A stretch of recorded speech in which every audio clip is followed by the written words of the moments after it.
بسم الله الرحمن الرحيم. الحمد لله رب العالمين،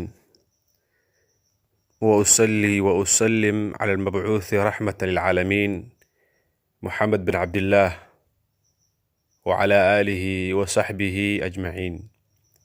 السلام عليكم ورحمة الله وبركاته. وكلمة ديني كوات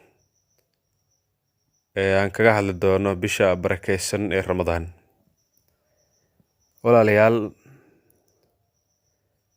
waxaan Ilaahay subxaanahu wa tacaala kaga mahad celinaynaa in Ilaahay uu ina gaarsiiyo bil barakeysan ee la yiraahdo Ramadaan.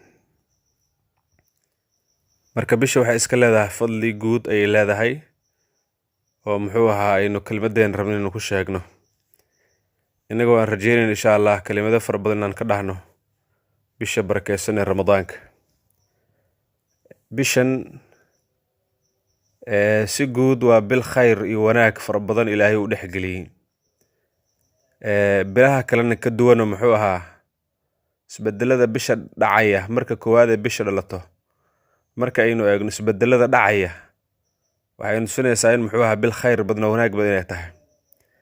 sidoo kale Ramadaanku ma aha wax ummadda Nabi Maxamed kaliya ku koobanay, waa cibaado soo jireen oo abid soo jirtay sida Ilaahay Quraankiisu ku leeyahay: يا أيها الذين آمنوا كتب عليكم الصيام كما كتب على الذين من قبلكم لعلكم تتقون. marka Ilaahay sidii wuxuu nagu waajibiyay la soonka sidii ummadihii inaga horeeyaba kuwii idinka horeeyay waan ku macnaha sidii waajib ugu hayo inagana waajib noogu yahay. hadafkii ujeedka laga leeyahay waxay tahay la'allakum tattaquun, in Ilaahay aad ka dhowrstaan oo aad Ilaahay ka baqdaan subxaanahu wa ta'aala. marka bishan waa bishii muxuu ahaa dambi dhaafka oo Ilaahay subxaanahu wa ta'aala khalqigiisa adoomadiisa muslimiinta mu'miniinta muwaxidiinta Ilaahay ugu dambi dhaafay.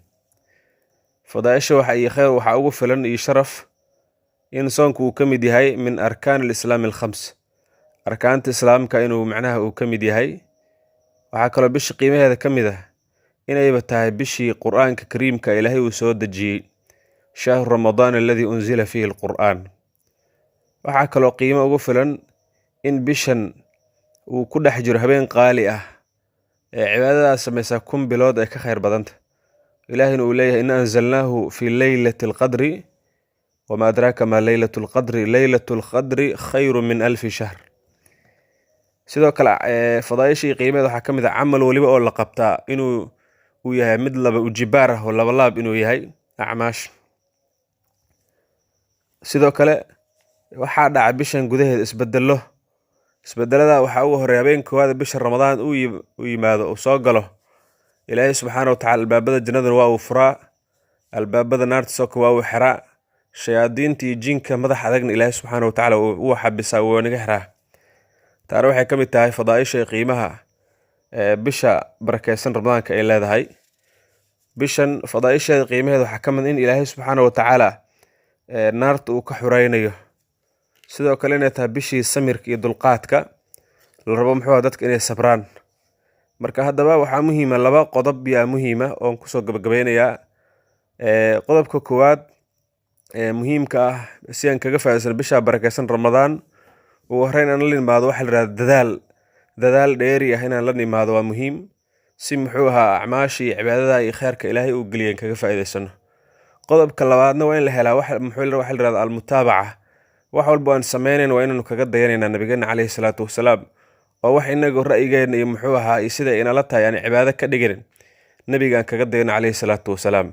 xadiiska nabiga wuxuu calayhi salaatu wasalaam rubba saa'imin laysa lahu min siyaamihi illa al-ju' wal-'atash wa rubba qaa'imin laysa lahu min qiyaamihi illa as-sahr.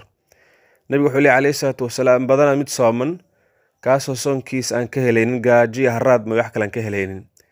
wuxuu kaloo leeyahay nabiga calayhi salaatu wasalaam badana mid taagan oo habeenkii salaad u taagan laakiin soo jeedkiis aan ka helay macna iyo sidoo uu taagan yahay uuna ka dhaxlaynin dhafar buu ka dhaxlayaa. saasuu leeyahay nabiga calayhi salaatu wasalaam.